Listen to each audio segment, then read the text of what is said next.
نواز شریف صاحب کی سٹیٹمنٹس کے بعد جو پیپلز پارٹی کے درمیان ایک اختلافات کا رجحان زیادہ بڑھتا ہوا نظر آیا. وزیر اعظم صاحب کی کوششوں سے ہم نے دیکھا کہ شہباز شریف صاحب سے ان کی جو ملاقات ہوئی اس کے بعد حالات جو ہیں وہ سازگار ہوتے ہوئے نظر آ رہے ہیں. قاسم ضیاء صاحب سے ہماری بات ہوئی, انہوں نے کہا کہ ایسا کوئی بھی اقدام زیر غور نہیں ہے جس کے تحت پنجاب میں حکومت جو ہے وہ اس کی یعنی مسلم لیگ نون کی حکومت کو گرائے جانے کے بارے میں سوچا جا رہا ہو. لیکن ایک اور چیز جو بہت اہمیت کی حامل ہے وہ کیسز ہیں جو کہ اس وقت پینڈنگ ہیں کورٹس کے سامنے, جہاں پہ نواز شریف اور شہباز شریف صاحب کو نااہل یا اہل کرنے کا سوال رکھا گیا ہے.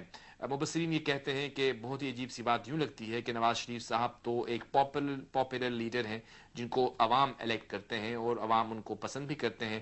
ان کو اہل اور نااہل کرنا کچھ عجیب سا لگتا ہے, لیکن بہرحال matter is in front of the courts and we don't talk about this in this programme.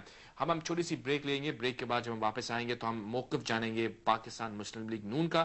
میرے ساتھ شریک گفتگو ہیں اسٹوڈیو میں جناب فیصل صالح حیات صاحب, مسلم لیگ کاف کو ریپرزینٹ کرتے ہیں, اور گفتگو کو ہم آگے بڑھائیں گے انہی اہم ایشوز پر.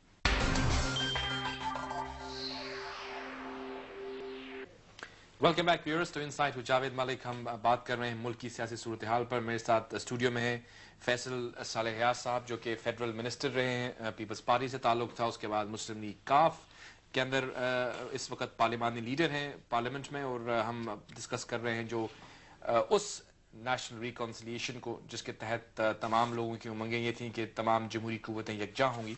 پنجاب میں جو کشیدگی ہے وہ تشویش کن ہے, خصوصاً اس تناظر میں کہ جب ہم یہ دیکھتے ہیں کہ لائرز کا لانگ مارچ بھی جو ہے وہ اگلے ہی ماہ عمل میں لایا جائے گا. لوگ یہ سمجھتے ہیں کہ یہ لانگ مارچ جو ہے وہ عدلیہ کی بحالی کے ساتھ ساتھ جوڈیشری اور قانون کی بحالی کے لیے ہے, لیکن اس کے ساتھ ساتھ مختلف آراء پائی جاتی ہیں.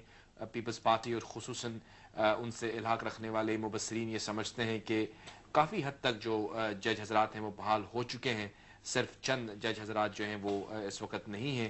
لیکن سوال یہ پیدا ہوتا ہے جو اہمیت کا حامل ہے, جس کو اگر ہم یہ کہیں کہ وکلاء کا موقف بھی ہے اور وہ موقف جو ہے مسلم لیگ نون اور کئی اور سیاسی جماعتوں کا بھی ہے, وہ یہ ہے کہ جو میر کارواں ہیں, جو مین پرسن ہیں وہ ہیں افتخار چودھری صاحب, ان کی بحالی ضروری ہے, اور خصوصاً ان تمام اقدامات کی جو 3 نومبر کو کیے گئے ان کی ریپیل کرنا ضروری ہے. اس کے ساتھ ساتھ 17ویں ترمیم ایک اور الائڈ ایشو ہے جو بھی اہمیت کا حامل اس لیے ہے کہ اگر ہم پارلیمانی جمہوریت کی بات کریں تو 17ویں ترمیم پارلیمانی جمہوریت میں 17ویں ترمیم کی اس طرح سے کوئی گنجائش نہیں ہے. پارلیمانی جمہوریت میں وزیر اعظم اور پارلیمان سپریم ہوا کرتے ہیں, لیکن جو آمرانہ دور میں کی گئی امینڈمنٹس تھیں ضیاء اللہ کے صاحب کے زمانے میں 8th امینڈمنٹ اور اس کے بعد 17th امینڈمنٹ جو کہ مشرف صاحب نے کی, وہ غیر جمہوری امینڈمنٹس ہیں. یہ ایک ویری اوور ویلمنگ ویو ہے, تمام لوگ اس پر ایگری کرتے ہیں. لوگ یہ سمجھتے ہیں کہ ان امینڈمنٹس کو ہٹانا ہی حقیقی جمہوریت کو ریسٹور کرنے کے مترادف ہے. فیصل صالح صاحب, ایک بڑی عجیب سچویشن یہ ہے کہ آپ جمہوریت کو ریپرزینٹ کرتے ہیں, لیکن آپ اس حکومت کا بھی حصہ تھے جس نے 17 امینڈمنٹ جو ہے وہ پاس کر کے ملک میں ایک آمرانہ دور جو ہے اس کو تقویت بخشی. آج جب جمہوریت پسند قوتیں اس کو ہٹانا چاہتی ہیں تو آپ کا کیا ویو ہے, کیا 17 امینڈمنٹ کو ہٹا دینا چاہیے؟ ہم نے تو جس دن یہ اسمبلی معرض وجود میں آئی ہے اور اس کا پہلے سیشن ہوا تھا تو آن ریکارڈ کی بات ہے کہ جاوید صاحب ہم نے یہ کہا تھا کہ جی آپ جمہوریت پارلیمانی جمہوریت کے فروغ کے لیے, اس کی مضبوطی کے لیے اور اس کی فردر اس کی فیوچر کی اسٹیبلٹی کے لیے اگر آپ کوئی بھی انیکٹمنٹ کرنا چاہتے ہیں, آئینی ترمیم کرنا چاہتے ہیں تو وی آر ود یو. اس وقت یہ کہا گیا تھا جی کہ ہمارے پاس کیا یہاں یہ سوال پیدا نہیں ہوتا کہ پہلے آپ نے ایک ایسی ترمیم پاس کی جو کہ غیر جمہوری, یہ تو آپ مانتے ہیں غیر جمہوری, جب پارلیمانی جمہوریت کی آپ بات کرتے ہیں تو وہاں 17ویں ترمیم تو نہیں ہونی چاہیے تھی, تو آپ نے کیوں اس کو ایکسیپٹ کیا, اور اب جب یہ جمہوریت آئی ہے تو اب آپ اس کو سپورٹ کریں, مینز پہلے آپ صحیح تھے یا اب صحیح ہیں؟ اس میں کوئی غیر جمہوری بات نہیں تھی. اچھا, جو پہلی ترمیم پارلیمان یعنی وزیر اعظم صاحب کی پاورز لے کے ایک ملٹری ڈکٹیٹر کو دے دی, وہ غیر جمہوری نہیں تھی؟ وہ تو 8ویں ترمیم میں اس نے دی تھی. نہیں تو انہوں نے تو ریسٹور کیا نا اس کو. 8ویں ترمیم تو 13ویں ترمیم کے بعد ختم ہو گئی. 8ویں ترمیم نے وہ پاورز جو تھیں دی تھیں اپنا from the prime minister to the president. اس کو بعد میں 13ویں ترمیم بھی آئی نا اس کے بعد. اس کو 13ویں ترمیم جو ہے وہ نواز شریف صاحب کے دور میں ٹوٹل ایک امبیلنس ہو گیا تھا پاورز کا. اب اگین دیکھیں نا, ایک بات ہے ایڈیلزم کی, اگر آپ ایڈیلزم کی بات کرتے ہیں تو گراؤنڈ ریئلٹی اس کے ٹوٹلی مختلف ہیں. جب یہ الیکشن ہوئے نہیں parliamentary democracy the question is in a parliamentary system کیا powers پارلیمنٹ کے پاس ہونی چاہیے؟ پارلیمنٹ کے پاس ہونی چاہیے. تو therefore 70ویں ترمیم جانی چاہیے. میں آپ کو عرض کروں کہ اس کا دیکھیں بیک گراؤنڈ بھی ہے نا کہ 2002 میں ان تمام جماعتوں نے اسی پی سی او کے تحت الیکشن میں حصہ لیا, بلکہ پیپلز پارٹی وہ جماعت ہے. لیکن اس سے ہم آگے بڑھیں گے نا. اس لیے میں اگر پیچھے آپ جائیں گے تو بہت ہم باک ڈاؤن ہو جائیں گے. میں آگے کی بات کر رہا ہوں. آج کی جو پارلیمان ہے اس میں اگر آپ دیکھیں, میں اپنی بات نہیں کرتا, میں بات کرتا ہوں سی او ڈی کی, جو ان دونوں مین اسٹریم پولیٹیکل پارٹیوں نے سائن کی. اس میں انہوں نے کہا کہ ہم پیور ڈیموکریسی جو لے کے آئیں گے, جتنی بھی ترمیم ان کو ختم کریں گے, وہ ختم نہیں کرنا چاہتے. یہ ختم کس نے کرنی تھی؟ ختم کرنی پیپلز پارٹی نے اور پی ایم ایل این نے مل کر. انہوں نے اب تک ختم کرنا تو علیحدہ کی بات ہے, انہوں نے اب تک کوئی انیشیٹو بھی نہیں لیا اس بارے میں. پچھلے 11 ماہ میں آپ دیکھیے, اور بار بار ہم سنتے رہے کہ جی پارلیمنٹ جو ہے ہر ایشوز پارلیمنٹ میں ڈسکس ہوں گے, وہاں فیصلے ہوں گے. پارلیمنٹ میں ایک ایشو اب آج تک ڈسکس ہوا ہے, وہ ہے نیشنل سیکیورٹی کا. اس کے بعد ایک کمیٹی بنی تھی, اور اس کمیٹی کا جو حال آپ 3 مہینے میں دیکھ چکے ہیں, وہ آپ کے سامنے ہے. ابھی ہم کیونکہ ہماری کوشش یہ ہوتی ہے کہ اس پروگرام میں تمام پارٹیز کے موقف جو ہیں وہ سامنے رکھیں. مسلم لیگ کاف کا موقف جو ہے وہ اس وقت فیصل صالح حیات صاحب بیان کر رہے ہیں.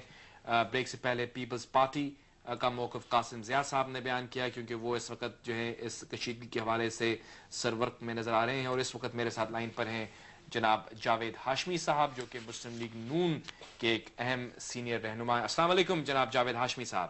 جی وعلیکم السلام. جی ہاشمی صاحب, جو اس وقت صورتحال ہم دیکھ رہے ہیں, وزیر اعظم صاحب, بلکہ میں یہ کہوں گا وزیر اعظم صاحب کی جو کوشش ہے کہ تصادم نہ ہو, اس حوالے سے جو ملاقات ہوئی شہباز شریف صاحب کے درمیان اور وزیر اعظم صاحب کے درمیان, کیا آپ پر امید ہیں کہ وہ تمام معاملات جو کہ کشیدگی کا باعث بن رہے ہیں اس وقت مسلم لیگ نون اور پیپلز پارٹی میں, وہ حل کر دیے جائیں گے وزیر اعظم صاحب کی اس کوشش کے نتیجے میں؟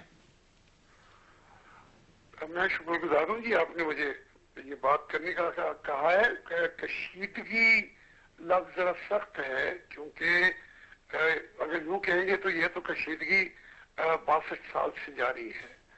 بات یہ ہے کہ ہم نے سب نے قوم سے وعدے کیے ہوئے ہیں, اور وہ وعدے اس لیے کیے ہیں کہ 62 سال کے تجربات, تلخ تجربات سے ہم سیکھ کے آئے تھے, اور ہم نے انتخاب میں انہی ایشوز کو پیش نظر رکھا تھا جو قوم کے صحیح معنی میں ان کی ڈیمانڈ تھی, اور قوم کی جو فلاح کا راستہ تھا. اب فلاح کے راستے پر چلنے کے لیے اور ملک اور قوم کو بچانے کے لیے جو ہم نے طے کیے تھے کہ یہ ضروری لوازمات ہیں, تو اس میں اگر ان لوازمات کی بات کریں اور اس کو کہا جائے کشیدگی ہے, تو میرے خیال میں ذرا یہ سخت لفظ ہے. بات سیدھی سی ہے. نہیں, جو آپ نے خطاب ہم نے سنا محترم نواز شریف صاحب کا, اس میں انہوں نے کافی جو میں کہوں گا کہ سخت الفاظ تھے. پھر جب ہم نے جواب وہاں سے دیکھ رہے ہیں قاسم ضیاء صاحب کی طرف سے جو سٹیٹمنٹس آئیں, تو ہاشمی صاحب کشیدگی تو ہے, اس کے ساتھ ساتھ گورنر صاحب کی سٹیٹمنٹس بھی آپ کے سامنے ہیں. اس کے رسپانس میں اکثر جو چلتا رہتا ہے, عوام یہ سمجھتے تھے, یہ امید کرتے تھے, اور اب بھی میں سمجھتا ہوں پر امید ہے کہ 2 بڑی جماعتیں خصوصاً پنجاب میں اور بالعموم ملک میں جو ہے ان تمام معاملات کو ریزالو کر کے آگے بڑھے گی. اس حوالے سے کس حد تک پر امید ہیں آپ, یا پھر آپ یہ سمجھتے ہیں کہ ہم کسی حد تک کشیدگی کی طرف بڑھتے ہوئے, خصوصاً جو نواز شریف صاحب کا کیس ہے نااہلی کا, اور اس کے ساتھ ساتھ لانگ مارچ میں شمولیت کا فیصلہ؟ دیکھیں جی, میں اس لیے کہہ رہا تھا کہ یہ بنیادی طور پر جو کوئی ذاتیات کی کشیدگی نہیں ہے. ہم کہہ رہے ہیں کہ اس ملک کے اندر عدلیہ کو غیر جانبدار ہونا چاہیے اور پارلیمنٹ کو بالادست ہونا چاہیے. یہ بات ہمارا مطالبہ نہیں, یہ پیپل پارٹی کا مطالبہ ہے, اور محترم بے نظیر بھٹو کا بھی یہی مطالبہ ہے, اور جناب آصف زرداری صاحب کا بھی یہی مطالبہ ہے. ہم تو یہ کہہ رہے ہیں کہ جو مطالبات آپ کرتے رہے ہیں, جو 73 کا آئین بنانے کا سب سے بڑا آپ کلیم کرتے ہیں, ہم وہی چاہ رہے ہیں جو آپ کا کہا ہوا ہے. ہم سمجھتے ہیں قوم کو وہی واپس لوٹا دیں. تو یہ ہم ان کو یہ عملی طور پر جو اب لانگ مارچ کی بات ہو رہی ہے, یا میاں نواز شریف کی آپ نے بات کی, میاں صاحب نے بتایا ہے کہ کن مراحل سے گزر کے ہم کہاں پہ پہنچے ہیں. میاں صاحب کو 12 اکتوبر کو پیپلز پارٹی نے نہیں نکالا